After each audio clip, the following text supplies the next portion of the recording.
Oh yeah. I took a cruise to Jamaica, Yeah. and well, somebody in some serious trouble down there right now. You know what I mean? But kind of, going off what you said, man, I took a cruise to Jamaica and got to the port. You can eat off the ground. Mm-hmm. It was, I mean, man, it was that clean. You take one step off that, you know what I'm saying, from out the gate, extreme poverty. Yep. You get what I'm saying? So I feel you on that, bro. I mean, and then like, who was your uncle said or whatever? Yeah, so my Uncle Dale, him and I always have those deep conversations. Yeah. And he was the one. Every time I'm confused about some, or he's real, he has a lot of wisdom, is what I was saying. Yeah. So he's from the small country town, like I said, Denellen. They only got one traffic light still to this day. So I'm from a town like that. yeah, so he works on the farm. He goes fishing, grows his own food. It's stuff like that. You know what I'm talking about. So yeah, that's who I got the perspective from. Yeah, man, you know what I'm saying? But you're right. And it's the same way over there. I'm from Apalachicola, right? Mm-hmm. What is that? Southwest of here. You know what I mean? And you got to be some kind of sorry to starve over there from where I'm from, man. I mean, it's fruit, fish.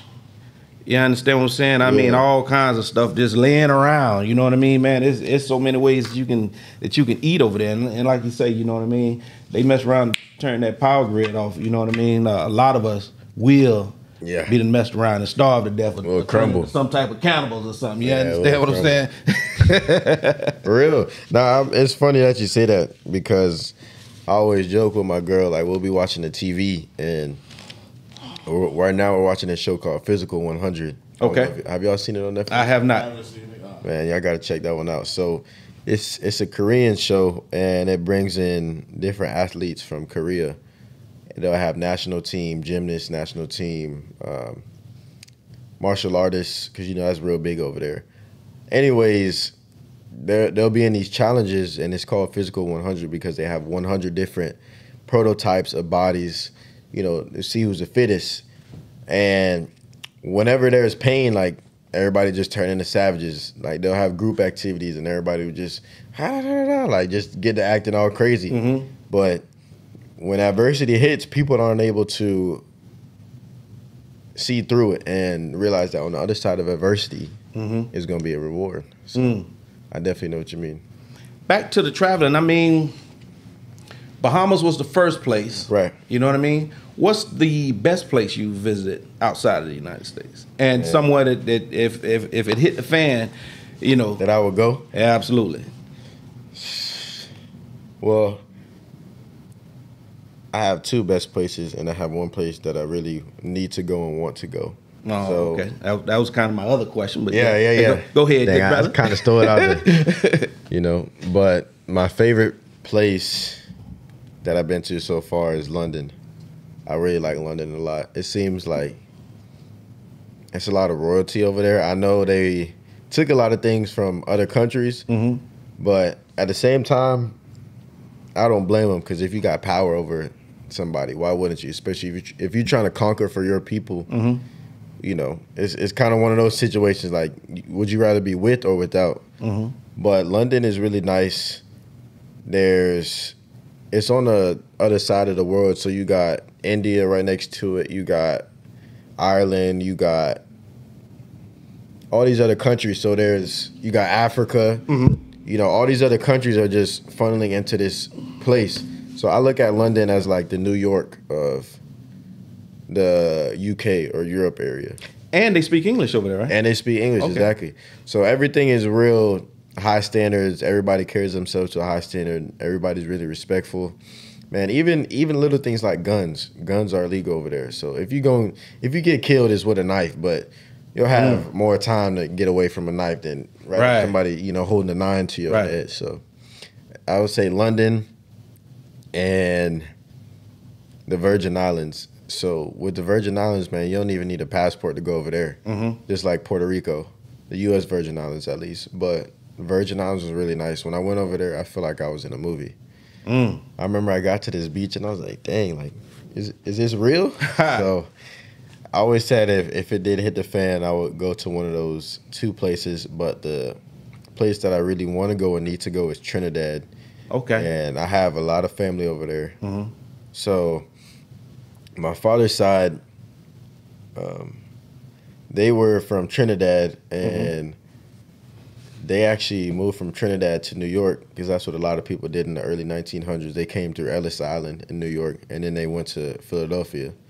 So I know I still have a lot of family over there, and my great-grandmother from Trinidad, she actually lived to be 100 and it was either 100 years old or 101, but she had the island diet. She would eat like stew fish, curry, use sea moss, all those natural herbs and stuff. Right. So I really want to go back to where my family, where a lot of them are from, and that way I could connect, Right. So, yeah.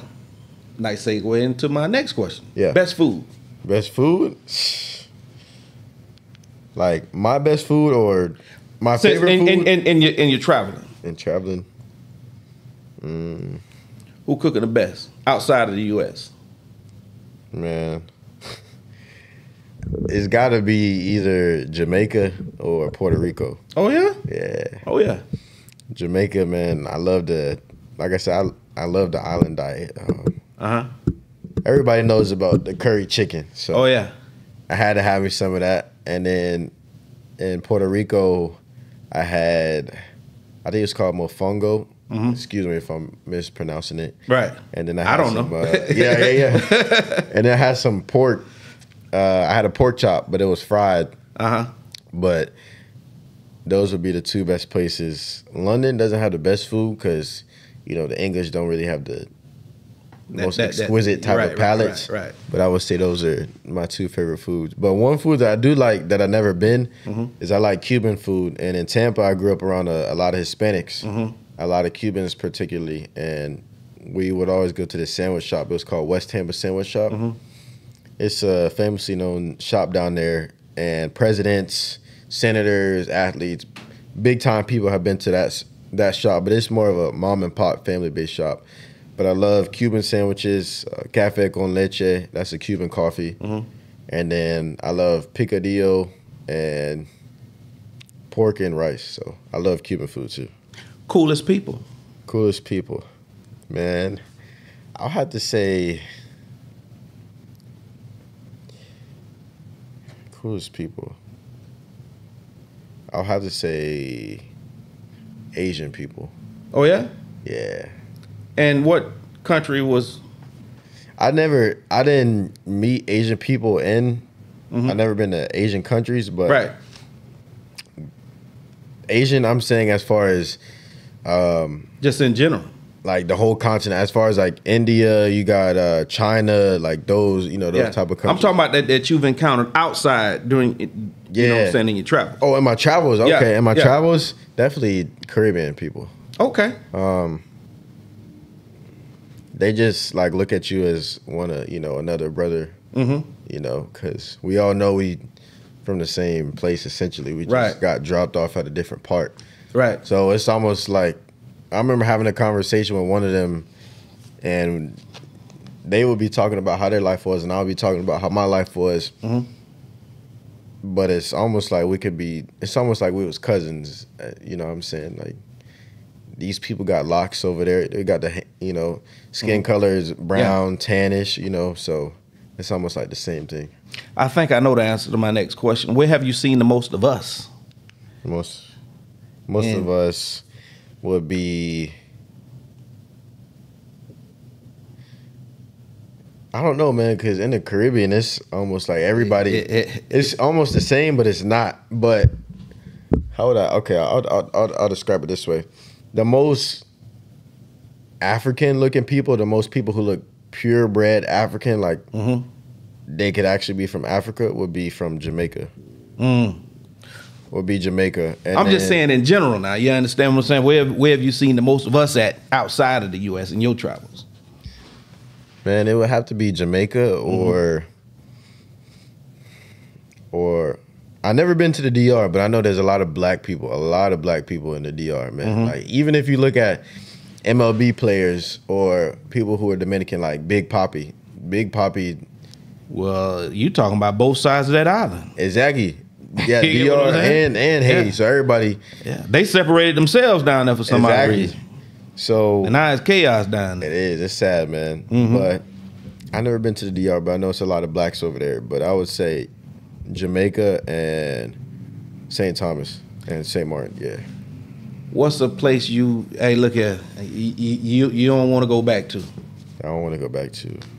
Or have you experienced something like that yet?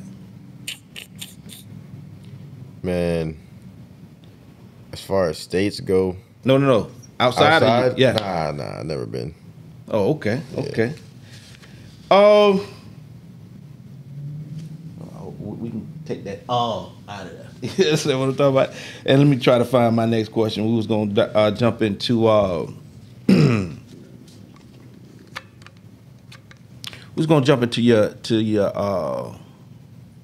let's go to the barbershop. It's a barbershop. Let's go to the barbershop. Yeah. Man, let me tell you something, bro. With what I've learned from you and your drive and your, you seem to be more of a sponge than a damn brick. You understand what I'm talking about? Right. And man, the good Lord done place you in a barbershop. I mean, traditionally, the barbershop has been a place, man, where you can get all that wisdom just passing through the barbershop, all those lived experiences that's passing through the barbershop. And you understand what I'm saying? The good Lord done place you in a spot like that. What has that experience been like, man, working in the barbershop? Man, I might need this. I need this footage too, by the way, because my camera just. I don't know. It's all good, bro. All right, I got y'all. So, the shop. The coolest thing about it is just seeing different people, Right. all the time. Different people from different walks of life. The coolest thing about it is being able to help others, though. I feel like growing up, I was always someone to bring positivity to others. And I remember before my grandmother died. I get that vibe. Man, I get that vibe heavy. Yeah. So before my grandmother died, she always said that I would, bring change to the world. And my mother would always tell me, be the person you are because everyone else is already taken. Absolutely, yeah. So I'm always just, as an individual, I'm able to be myself and show myself to others that they could be themselves as well and bring a positive light to someone's day. With a fresh cut, you could change someone's life. Oh, yeah. Literally. So that's why I love it. I'm able to have good camaraderie, great conversations every day. And I love what I do because at the end of the day, I'm my own boss, Man, that's dope, man. That's dope. Like I say, man, just all of that lived experiences come through that, man. You know what I mean? You're able to soak that up. Right. Somebody come through that, man, and being that you young and you getting all that information, man, you will be able to make just a huge, you know what I'm saying, shift however you choose to. You know what I mean? But yeah, man, what's something that you're passionate about outside of, you know what I mean? Outside of barbering, you know what I'm saying, your whole professional pursuit. Something that I'm passionate about is my family. Just my family is everything to me. I'm always, I love when I go home to have family events. I love when we have cookouts. I love when, my family is everything, man. So I know they've always been there for me, so I always want to be there for them. My family is really big because, they've helped shape me into the person that I am today. And I want to be that person in my family that creates that generational wealth or shows them that you could do anything you want to do. Like you said, I'm a trailblazer, so I'm blazing that path for everybody else. Yeah. So it'll definitely be my family. Yeah, that's what's up, man. When we sit here and we talk to people, we kind of get a vibe, you know what I mean? And I definitely get that vibe. You know what I mean? You're a family guy. Yeah, I'm a real big family guy. Saying? Oh yeah. Even, and I know my girlfriend. She's also included in this too. Like I'm really passionate about her. So anybody that's close to me, I would say it's a bigger word than family. Family doesn't always have to be blood, but it could be like friends or people who I'm close to, you know. Absolutely. I've met some people in my lifetime that's not blood related, but you know what I'm saying? I accept them as family. I think that's some of the coolest people that you will meet throughout life, now that I think about it, is the people that you accept as family. Mm-hmm. You know what I mean? Some of your family. Some of them you can't take them with you everywhere, or you know. You know what I mean? Yeah, that's your blood family. Yeah, but you know what I'm saying? You get to choose the one, you know what I'm saying? I accept you as family. Yeah. You get what I'm saying? That's dope, sure. Man. Content creation, where did that passion come from, man? So I've always been someone who likes creating. I've always been a leader too. And I always wanted to show how my vision can reflect, and how I wanted others to see my vision with different types of things. I'm not the best content creator, but I always have these ideas. Okay, like how can I show someone the process of what I'm doing, or how I want to articulate this? Because to me, content is someone telling a story to someone. So I want people to be able to see a story from my perspective, if you know what I'm saying. Oh, yeah. Yeah, so that just came from just even, like I said, being in this, an idea would be being in the studio or looking out the window, I see something that I want to talk about. So I'm a journalist at the end of the day. I always want to tell stories. Right, right. Or do you want to pursue a career in journalism?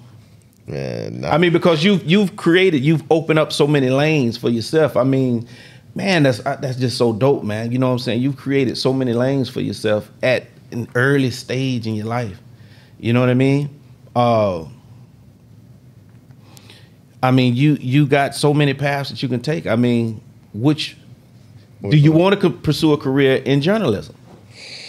I mean, do you want to be a news anchor, the guy that's out there? Hey, you know what I'm saying? This Christopher Lawrence out the scene, you know, of this mass shooting or a building fire. You know what I mean? I can't. And the reason I say that is because that wouldn't allow me to be myself. Right. That was always a backup, but I'm not going to use the backup, if you know what I'm saying. That would only be the last case scenario. But for me, I'm going to pour everything I have into my dreams, and that's not my dream. So that was something that I was good at naturally. Mm-hmm. My dreams are to be an entrepreneur, multiple business owners. I really want to get into real estate and owning my own barbershops. I want to create something that really has an impact, that I could do what I want passively too. Like I could have passive income, and then I could be chilling on the beach like on a Saturday, but I get, you know, a $5,000 check from a tenant or something that's staying in my house. I want to be a boss like that. I want to put all the work that I can. I want to go so hard right now that when I'm in a couple years, I could be like, okay, like I've done everything, you know, that I can. Just traveling and chilling. Man, because a big thing for me, I know I don't have any kids yet, but a big thing for me is just being there for my kids, man. Mm-hmm. So yeah. That's the biggest thing for me. I really want to create a safe environment for them. I want to be that dad that, not saying that my father figures that I had weren't, you know, perfect, but mm-hmm. I want to be a little bit better than what they were. You know what I'm saying? That's the goal. That's what they always tell me. I mean, that's supposed to be the natural process. Yeah, so I want to just take what I have and elevate it, bring it to the next level. Man, let me tell you something, bro. Sitting down here talking to you. Yeah, man. I would bet the deed to my crib. Yeah. That you achieve all of that, what you just spoke of. Thank you, bro. Now, unless there's some new drug to come out, you mess around. And, yeah, man, I might crash out, you know? I might crash out. You understand what I'm saying? Be like, damn. You understand what I'm saying? Man, how can it be done that to itself? Yeah. But that's the only way I can see you not achieving your goals, man. And, you know, really, you already answered my next question. You know what I'm saying? What the future holds. You know what I mean? You want to be a great father, entrepreneur.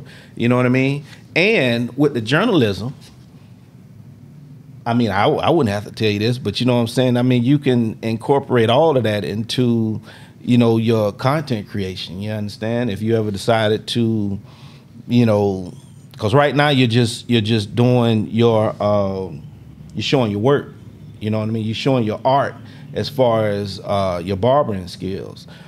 But I believe that if you decided to, do some type of podcast or whatever, you know what I mean, with that journalism background, you're right. I mean, everything you touch, man, I would put money on it. You know what I mean? This brother gonna be successful.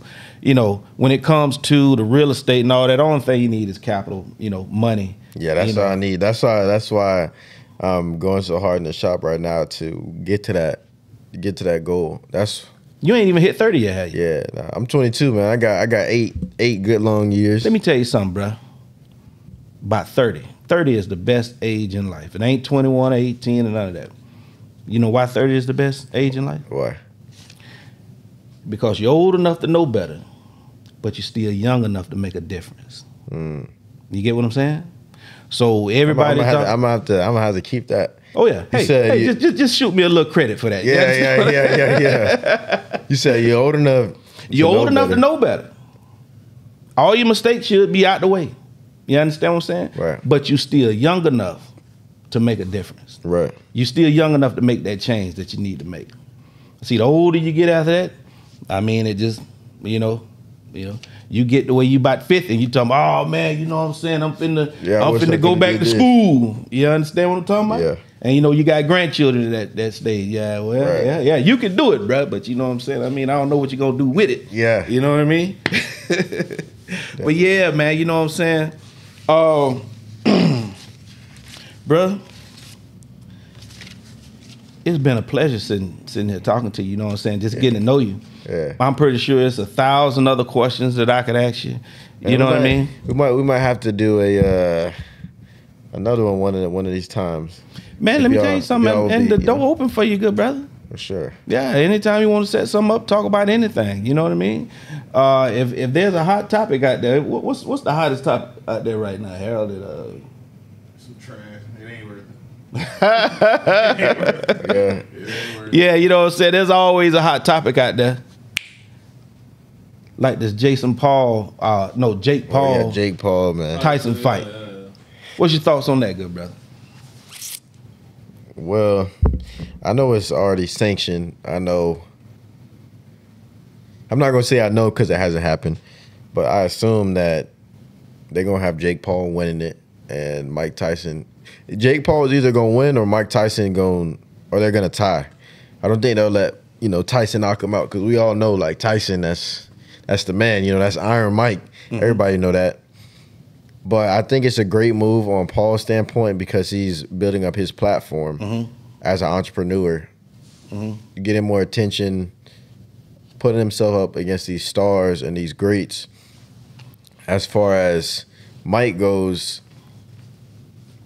I hope it's beneficial for him too, as far as his career, because we all know he doesn't box anymore, but he does do podcasts and he's still on social media and things like that. So it could bring benefits to both, and then also the money that's being raised. I know some of them are donating it to charity, and then so I think it's a good thing. At the end of the day, I don't think it's going to be a full hard on core a fight, but it'll be some entertainment. That's how I would describe it as. I hope it's a real fight. I do too, man. Yeah. I'm gonna ask you another question. I want to get your perspective on this because I really don't follow this type of stuff, and I really hate this platform. TikTok. What is it? I mean, banning TikTok. I mean, what's that all about? Man, TikTok and I have a bad relationship because I can never. We do too. I can never go viral on there. Yeah. I can never go viral. If they banned it, I wouldn't be upset, but I know it would. If they banned it, I feel as if Facebook or Instagram would kind of push back in because Instagram already has those reels.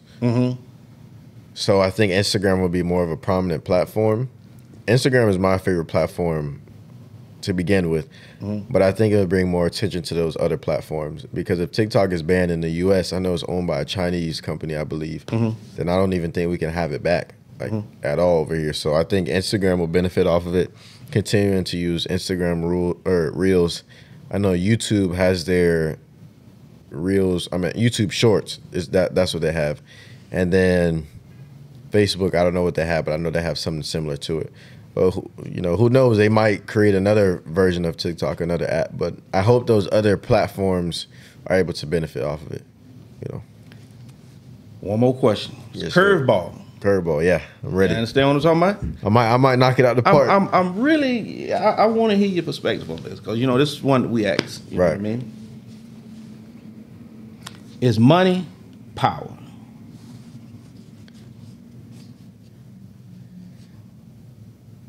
I believe so. And the aspect of money runs the world. So when you have money, you can get what you want easier than someone who doesn't have it. That's like saying, okay, I need you to sign this for me. I'll pay you $10,000. And the other person's like, I need you to sign this for me, man. It'll really help me out. But they don't have nothing to bring to the table. So obviously the person's going to take the money, usually 9 times out of 10. And we've seen that in different instances, as with Trump. He's paid his way out of a bunch of things. That's called hush money. That's power.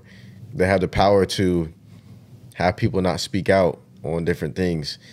It can be used in evil ways, but if you use it in the right way, yes, it is power. I believe so. That's what's up. Yeah. How can people get in contact with you? How can people follow you? You know what I mean? How can somebody, you know what I'm saying, get a cut? Yes, sir. So you guys can contact me at Christian Lawrence Cuts on Instagram, ChristianLawrenceCuts. And on my Instagram, that's the same handle as my TikTok as well. So what you guys will do is type that in, and I have link trees in each of my bios, and you guys will click that link tree, and right there it has all my information. It has my booking app where you guys could book a cut. It has my affiliate link with the products that you guys could buy that'll have 10% off with Tomb 45. It has my YouTube channel as well, where you guys can subscribe to support me, my TikTok and my Instagram, and everything's in there. Chris, blessings today, tomorrow, and forever, good brother. Hey, thank you, brother. Thank you for having me. Thanks for taking the time, sitting down to talk with us. Yeah. Just want to, one more message I want to leave with. Go for it. Like I said, my mom would always tell me, be yourself, because everybody's already taken. So do you, be yourself, and be that change that you want to see in this world. And I thank y'all for having me. Thank you guys for inviting me. It was a really cool podcast, really cool conversation. And just thank you guys once again. That's what's up. Yes, sir. Till the next time, everybody, y'all live right and play fair. Holla at us. Yes, sir. When life switch to sports mode, hold it in the road. When you get so mad you can explode, hold it in the road. Bro, just stay focused on your goal. Don't let them crack the mold. The finish line straight ahead, bro. Hold it in the road. When life switch to sports mode, hold it in the road. When you get so mad you can explode, hold it in the road. Bro, just stay focused on your goal. Don't let them crack the mold. The finish line straight ahead, bro. Hold it in the road. Bullets with a badge, I never get a pass. We can see straight through your mask. You made a glass, homie. Just think before you do the dash, cause it might be your last. Lay you in that grass, face down. You should've put your hands up. I promise you the red, I got them handcuffs. Look, we need to change our